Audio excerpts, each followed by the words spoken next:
Hello everyone, welcome to math my life. आज हम करेंगे टॉपिक इरेशनल नंबर से एक्सरसाइज की कुछ प्रॉब्लम। कल भी हम लोगों ने प्रॉब्लम नंबर 5 तक किया था। आज हम स्टार्ट करेंगे प्रॉब्लम नंबर 9 से, और बीच में मैं आपके लिए कुछ प्रॉब्लम छोड़ती जा रही हूँ, क्योंकि जो भी प्रॉब्लम मैं आपको बता रही हूँ, अगर आप उन सभी प्रॉब्लम को अच्छी तरह से समझकर प्रैक्टिस करते हो तो जो भी प्रॉब्लम मैं छोड़ रही हूँ आप उसे आसानी से बना सकोगे।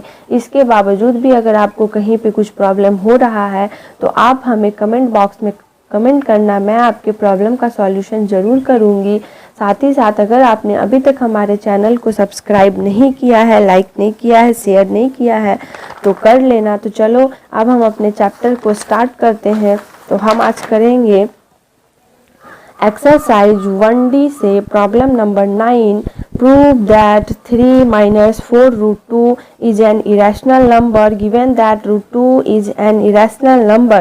प्रॉब्लम में कह रहा है कि गिवन है कि रूट 2 हमारा इरेशनल नंबर है, तो हमें प्रूफ करके दिखाना है कि 3 minus 4 root 2 डिवाइडेड बाई 7 भी हमारा इरेशनल नंबर होगा। तो मैंने आपको पहले ही बताया है कि अगर हम ये प्रूफ कर देते हैं कि मेरा दिया गया नंबर रैशनल नहीं है तो ये ऑटोमेटिक प्रूफ हो जाएगा कि ये मेरा इरेशनल ही है। तो हम चलिए स्टार्ट करते हैं बनाना। गिवन में हमने लिख दिया जो भी दिया था। अब हम यहाँ पे एज्यूम कर लेंगे। Let we assume 3 minus 4 root 2 by 7 be a rational number and its simplest form be a by b, where a and b are integers having no common factor other than 1 and b is not equals to 0। जैसा कि हमने 3 minus 4 root 2 by 7 को rational number लिया है, तो हमारा इसका एक सिंपलेस्ट फॉर्म होगा क्या, ए बाई बी। और ए बाई बी है तो ये कोई इंटीजर होगा, मीन्स ये रूट का कोई नंबर नहीं होगा। और रैशनल नंबर का फॉर्म है कि हमारा नीचे वाला जो होता है डिनोमिनेटर वो नॉट इक्वल्स टू 0 होना चाहिए। तो इसलिए हम पहले ये सारा कंडीशन लिख लेंगे। उसके बाद हम यहाँ क्योंकि 3 minus 4 root 2 by 7 को ही हमने a by b लिया था, तो अब हम यहाँ पे लिखेंगे 3 minus 4 root 2 by 7 equals to a by b। फिर हम यहाँ पे क्रॉस मल्टीप्लिकेशन कर लेंगे। क्रॉस मल्टीप्लिकेशन कैसे करेंगे, तो ये वाला हमारा इसके साथ मल्टीप्लाई हो जाएगा और इधर वाला हमारा इसके साथ मल्टीप्लाई हो जाएगा। तो बस हमने वही किया है। तो पहले हम 7 को इधर लेकर गए तो ये हो गया हमारा 7a by b, 7a by b। उसके बाद हम यहाँ पर क्योंकि हमें रूट वाले नंबर को ही बस अलग से रखना है, बाद बाकी सभी नंबर को हमें एक तरफ लेकर जाना है। तो बस हमारा यहाँ 4 root 2 हमारा रूट में था तो इसलिए हम इसे यहीं रहने देंगे 7a by b। और 3 हमारा रूट में नहीं है तो ये हमारा -4 root 2 है। अगर मैं इसको उधर ले जाती हूँ तो ये प्लस हुआ है 4 root 2, और यहाँ 3 है, अगर मैं इसको इधर लेकर आती हूँ तो 3 - 7 by a हुआ। उसके बाद हमारा रूट में सिर्फ 2 रह जाएगा और 4 यहाँ पे मल्टीप्लाई में था तो इधर जाके डिवाइड में हो जाएगा, तो इसलिए ये 1/4 हो जाएगा। और ये जितने भी नंबर थे हमने उसे ब्रैकेट में डाल दिया है। अब हम यहाँ पे क्या करेंगे, 4 से अंदर ले जाकर मल्टीप्लाई करेंगे तो 1/4 मल्टीप्लाई विथ 3 क्या हो जाएगा 3/4। उसी तरह से 7a by b से 4 को मल्टीप्लाई करेंगे तो -7a by क्योंकि यहाँ से 4 नीचे आके ही मल्टीप्लाई होगा तो ये हो जाएगा 4b। अभी हमारा रूट 2 पूरा अकेला हो गया तो इसके आगे हमें कुछ भी नहीं करना है। Because a by b is a rational, हमने एज्यूम किया था कि a by b हमारा सिंपलेस्ट फॉर्म था रैशनल नंबर का, तो इसलिए हमारा a by b जब भी रैशनल है तो किसी भी रैशनल नंबर के साथ अगर हम कुछ भी प्रोडक्ट कर ले ऐसा रैशनल नंबर ही, तो वो भी हमारा रैशनल निकल कर आएगा। तो यहाँ पे 7a by b भी हमारा रैशनल हो जाएगा। और जब भी किसी रैशनल नंबर के साथ किसी रैशनल नंबर को सब्ट्रैक्ट किया जाता है तो वो भी रैशनल आता है, इसलिए ये वाला भी हमारा रैशनल हो जाएगा। और जब भी हमारा यहाँ पे एक रैशनल नंबर के साथ में ही रूट 2 इक्वल था, तो जब ये वाला रैशनल है तो ये भी रैशनल होगा, इसलिए हमारा रूट 2 भी एक रैशनल नंबर हो जाएगा। लेकिन हम लोगों ने ऊपर एज्यूम किया था और साथ ही साथ प्रॉब्लम में भी गिवन था कि √2 हमारा इरेशनल नंबर है। तो इस बात को हमने दिखा दिया प्रूफ करके कि √2 हमारा रैशनल नंबर है। मीन्स जो भी गिवन में था हमने उसे कॉन्ट्राडिक्ट कर दिया। So our assumption 3 minus 4 √2 by 7 is a rational number, that is wrong. Therefore 3 minus 4 √2 by 7 is an irrational number। जब भी हमने प्रूफ कर दिया कि 3 minus 4 √2 by 7 रैशनल नंबर है, ये रॉन्ग है, तो इसका मतलब 3 minus 4 √2 by 7 हमारा क्या होगा, इरेशनल नंबर प्रूव्ड। अब हम बीच के कुछ प्रॉब्लम छोड़ रहे हैं क्योंकि वो आपका प्रॉब्लम 9 नंबर से ही रिलेटेड है। तो अब आप देखो problem 13, prove that 2 by √7 is irrational given that √7 is irrational. यहाँ पे भी गिवन है कि √7 हमारा इरेशनल है और प्रूफ करके दिखाना है कि 2 by √7 भी हमारा इरेशनल होना चाहिए। तो जब भी हम प्रूफ कर देंगे कि 2 by √7 हमारा रैशनल नंबर नहीं है, तो ये ऑटोमेटिक प्रूफ हो जाएगा कि तब 2 by √7 हमारा रैशनल नंबर है। Given √7 is an irrational number, let we are assuming 2 by √7 is a rational number and its simplest form be a by b। और a b हमारा क्या है, इंटीजर, जहाँ पे हमारा b इज नॉट इक्वल 0। अब हम ले लेंगे 2 by √7 equal a by b। यहाँ पे भी हमारा सेम प्रोसेस है कि हम रूट वाले नंबर को अलग कर देंगे, बाद बाकी सभी नंबर को एक तरफ कर देंगे। तो यहाँ हम करेंगे क्रॉस मल्टीप्लिकेशन ऐसे, तो 2b से इंटू होगा 2b, a √7 से इंटू होगा तो √7a। और फिर हमारा यहाँ पे क्योंकि सिर्फ हमें रूट वाले नंबर को अलग करना है और a यहाँ पे हमारा मल्टीपल में है, तो हम यहाँ क्या कर देंगे, a को राइट साइड में ले जाएंगे। तो यहाँ मल्टीपल में था तो यहाँ आके डिवाइड के फॉर्म में हो जाएगा। अभी यहाँ हम देख रहे हैं कि जब भी हमारा a by b था रैशनल नंबर, तो b by a भी रैशनल होगा, because b by a is rational, therefore 2b by a is rational. और जब हमारा इसके साथ ये वाला इक्वल में है तो √7 भी हमारा रैशनल हो जाएगा फ्रॉम 1 से। But it is given that √7 is irrational, so our assumption 2 by √7 is rational, that is wrong। हमने फिर से wrong करके दिखा दिया। Therefore 2 by √7 is an irrational number proved। Problem 15, prove that √3 plus √5 is irrational given that each one of √3 and √5 is irrational। यहाँ भी पहले से बोल रखा है कि √3 एंड √5 हमारा इरेशनल नंबर है, तो हमें प्रूफ करके दिखाना है कि √3 प्लस √5 हमारा इरेशनल होगा। तो यहाँ भी सेम उसी तरह से हम करते चलेंगे। अगर हमने प्रूफ कर दिया कि √3 प्लस √5 हमारा रैशनल नहीं है, तो ऑटोमेटिकली प्रूफ हो जाएगा कि √3 प्लस √5 हमारा इरेशनल नंबर है। तो सॉल्यूशन देखिए, given that √3 and √5 is irrational number, let we are assuming √3 plus √5 is a rational number, then there exist co-prime a and b। जब भी ये दोनों को हमने रैशनल प्रूफ किया तो a एंड b हमारा आपस में को प्राइम होगा। को प्राइम नंबर क्या होता है, जिसका आपस में कोई सेम फैक्टर नहीं हो। मीन्स अगर हमने लिया 7 और ले लिया 9, तो कोई भी ऐसा नंबर नहीं है जो कि 7 एंड 9 दोनों को एक साथ में कट कर सके। अगर हमने ले लिया 25 एंड 49, तो ऐसा कोई भी नंबर नहीं है जो कि 25 एंड 49 को साथ में कट कर पाए, तो उस नंबर को हम कहते हैं को प्राइम। तो फिर से हम यहाँ √3 plus √5 equal a by B ले लेंगे। हमारा यहाँ पे फिर से है कि हम रूट वाले नंबर को अलग कर लेंगे। तो अगर मैं ऐसे दो नंबर रूट में एक साथ रखूँगी तो प्रॉब्लम सॉल्व नहीं हो पाएगा। तो आप यहाँ चूज कर लो, या √3 या तो √5, किसी एक को रखो इधर और दूसरे को आप कर दो राइट साइड में। तो यहाँ पे हमने √5 को रखा और √3 को हम ले गए राइट साइड में, तो ये हो गया a बाई बी माइनस √3। और चूँकि हमें इधर से या इधर से कहीं भी एक जगह से रूट तो हटाना ही पड़ेगा, तो इसके लिए हम कर देंगे स्क्वायरिंग। तो हमने यहाँ पे किया squaring on both the side, दोनों तरफ हमने स्क्वायर कर दिया। तो √5 का स्क्वायर हो जाता है 5, क्योंकि रूट एंड स्क्वायर आपस में कट जाएगा, तो ये हो जाएगा 5। और ये हो गया हमारा a minus B whole square. तो a minus B whole square के फॉर्मूला पे हम इसे रख देंगे। तो फॉर्मूला हमारा क्या होता है, a square minus 2 into A into B plus B square.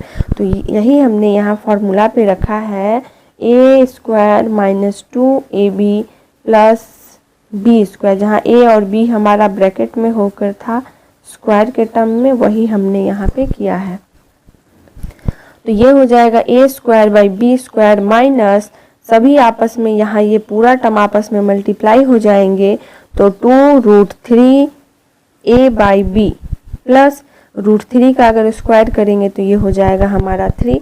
अब हमारा मेन क्या देखना है, ये वाले नंबर, ये वाले नंबर और ये वाले नंबर में रूट नहीं है, बस हमारा इधर ही रूट है।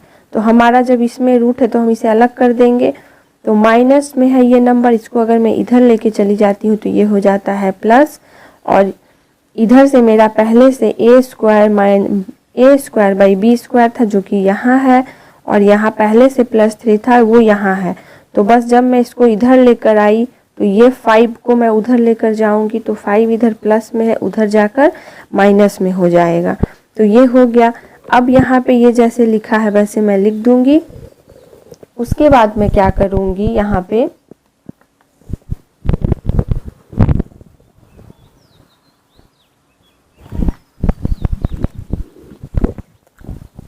a square by B square plus 3 minus 5 होने से क्या हो जाएगा -2। अब यहाँ पे बस हमें √3 को अलग रखना है, तो हम यहाँ से 2 इंटू ए बाई बी को इधर लेकर जाएंगे। तो पहले ये जो मेरा नंबर है इसे मैं यहाँ ब्रैकेट में ले लूँगी। उसके बाद मेरा b नीचे था तो इधर जाकर ऊपर हो जाएगा, और 2a हमारा ऊपर था तो इधर आकर नीचे हो जाएगा। अब हम क्या करेंगे, ब्रैकेट खोलेंगे और इसको पहले इससे और फिर इससे मल्टीप्लाई करेंगे। तो हमने वही किया, इस वाले टर्म को इससे मल्टीप्लाई करके यहाँ लिख लिया, और इस वाले को इस वाले से मल्टीप्लाई करके यहाँ लिख लिया, बीच में माइनस था जो हमने यहाँ पे दे दिया। अब हम देखेंगे यहाँ क्या होगा। यहाँ हमारा एक a से इधर एक a कट जाता है, यहाँ पर एक b से एक b यहाँ कट जाता है, तो ऊपर हमारा एक a बचता है और नीचे हमारा 2 और यहाँ से एक b बचता है, तो a बाई 2b बचेगा। यहाँ पे भी सेम, अगर हम 2 से 2 कट कर देते हैं तो हमारा b बाई a बचता है। अब हम यहाँ पे क्या करेंगे, एलसीएम लेकर इसे भी सॉल्व करेंगे। तो यहाँ पे हम इसे a और a से मल्टीप्लाई करते हैं तो ये हमारा आ जाता है a स्क्वायर, और यहाँ 2b से b को मल्टीप्लाई करते हैं तो ये आ जाता है 2b स्क्वायर। फिर नीचे वाले में मल्टीप्लाई करेंगे तो 2ab, इसे हम 1 ले लेंगे क्योंकि इसका हमें बाद में काम लगेगा। सिंस जब भी हमारा a एंड b इंटीजर था, इंटीजर्स मीन्स कोई भी रूट का नंबर नहीं था, √5 √6 ऐसा नहीं था, इंटीजर था 2 5 7 29 इस तरह का कोई नंबर था हमारा। तो जब भी a b हमारा एक इंटीजर होगा तो a square minus 2b square by 2ab हम कह सकते हैं कि ये एक रैशनल ही निकल कर आएगा। तो ये हो गया रैशनल। दस √3 इज रैशनल। जब ये इसके साथ √3 भी इक्वल में है तो √3 भी हमारा हो जाएगा rational number.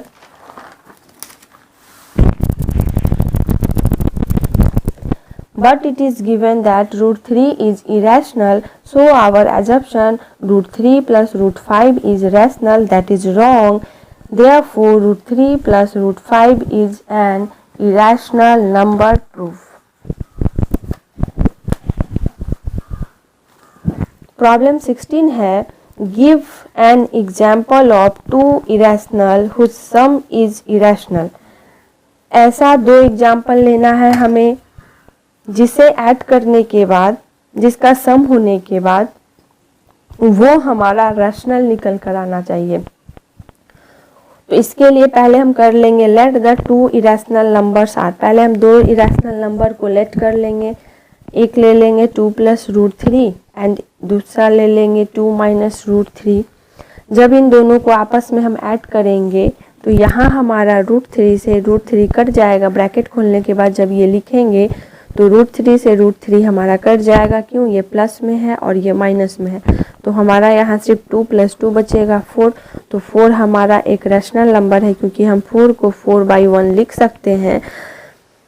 So the 2 numbers are 2 + √3 and 2 - √3 हमारा निकल कर आ गया। यही हमारा 2 नंबर हम एग्जाम्पल्स में ले सकते थे। उसी तरह से आपका सेकंड प्रॉब्लम है, give an example of 2 irrational number whose product is rational. यहाँ पे क्या होगा आपका, जैसे हमने यहाँ से लेकर पूरा यहाँ तक लिखा है, आप उसी तरह से लिख लोगे। उसके बाद आप यहाँ लिखोगे product of 2 numbers. Product of 2 number जब ही हम करेंगे तो हमारा क्या निकल कर आएगा, कुछ भी आप नंबर ले सकते हो प्रोडक्ट में।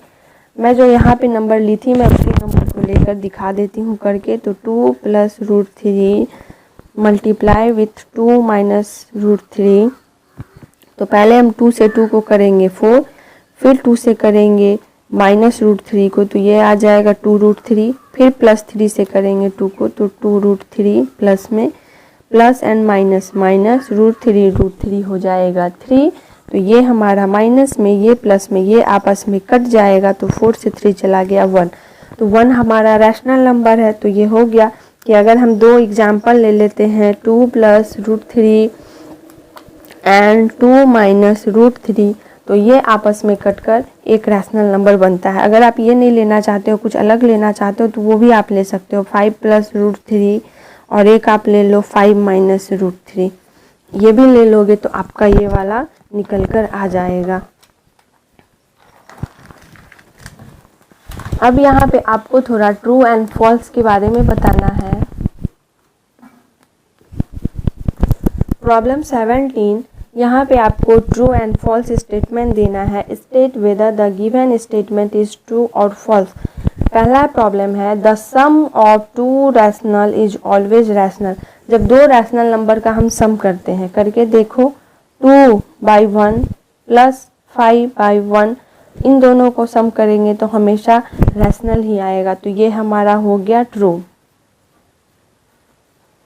The product of 2 rational is always rational. अगर हम प्रोडक्ट करते हैं, सेम हम ले लेते हैं 3/5 और इसको एक ले लेते हैं 2/7। जब दोनों में प्रोडक्ट करेंगे तो ये हमारा निकल कर आएगा 3 × 2 = 6 एंड 5 × 7 = 35। तो ये भी एक रैशनल ही निकल कर आया। तो ये भी हो गया हमारा ट्रू। थर्ड है, the sum of 2 irrational is always an irrational. अगर 2 इरेशनल नंबर का हम सम करते हैं तो वो इरेशनल आएगा। तो पहले आपने देखा अभी जो हमने 16 प्रॉब्लम में बताया, 2 इरेशनल का हमने सम किया था तो रैशनल निकल कर आया था।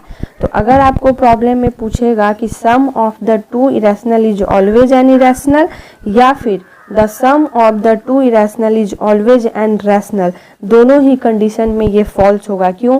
अगर मैं 2 इरेशनल लेती हूँ, √2 + √5, इन दोनों का सम क्या निकल कर आएगा, √2 + √5 ब्रैकेट में, तो इरेशनल आता है। लेकिन ये ऑलवेज नहीं है, क्योंकि अगर मैं इस डेटा को चेंज कर दूं, मैं कर दूं यहाँ 2 + √3 एंड 2 - √3, इन 2 नंबर को जब ही ले लूँगी, हमने पहले लिया था तो हमारा 4 निकल कर आया था, तो रैशनल आया था। तो हम कंफर्म नहीं कह सकते हैं कि जब भी 2 इरेशनल नंबर को हम सम करेंगे तो वो या तो रैशनल आएगा या तो इरेशनल आएगा, दोनों ही आ सकता है, इसलिए ये हो जाएगा फॉल्स। उसी तरह से प्रोडक्ट का भी फंडा है। जब भी हम 2 नंबर को प्रोडक्ट करेंगे तो हम नहीं कह सकते हैं कि वो मेरा रैशनल आएगा या इरेशनल आएगा, तो ये भी हो जाएगा फॉल्स। 5 नंबर प्रॉब्लम है, the sum of rational and an irrational is irrational. हाँ, ये देखिए, अगर एक रैशनल नंबर है उसके साथ हम किसी भी इरेशनल नंबर को ऐड करते हैं तो वो हमेशा एक इरेशनल ही बनता है, तो ये हो जाएगा ट्रू। 6 नंबर प्रॉब्लम है कि the product of rational and irrational is irrational. अगर एक हम रैशनल ले लेते हैं, इसके साथ अगर हम एक इरेशनल नंबर को मल्टीप्लाई करते हैं तो प्रोडक्ट हमारा इरेशनल ही आता है, तो ये भी हो जाएगा ट्रू। तो आज हमने यहाँ तक कर लिया 17 तक। तो हमारा आज इरेशनल नंबर टॉपिक से एक्सरसाइज 1D का यह लास्ट क्लास हो गया। अभी तक मैंने जितना भी प्रॉब्लम आपको बताया उसको प्रैक्टिस करो, तो आप आसानी से जो भी प्रॉब्लम मैं छोड़ी हूँ उसका सॉल्यूशन कर सकते हो।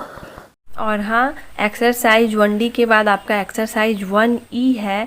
एक्सरसाइज 1E में पूरे एक्सरसाइज 1A से 1D तक को एक साथ करके दिया गया है आपके प्रैक्टिस के लिए, तो इसलिए वो एक्सरसाइज मैं नहीं ले रही हूँ। तो आप उसमें खुद ही बनाकर उसको प्रैक्टिस करो। फिर एक्सरसाइज 1E से पीछे चले जाओगे तो कुछ ऑब्जेक्टिव मल्टीपल चॉइस क्वेश्चंस हैं, तो आप उसे भी बनाओ, क्योंकि एग्ज़ाम में आपके ऑब्जेक्टिव क्वेश्चंस भी आते हैं। तो ठीक है, stay at home and stay healthy. Thank you.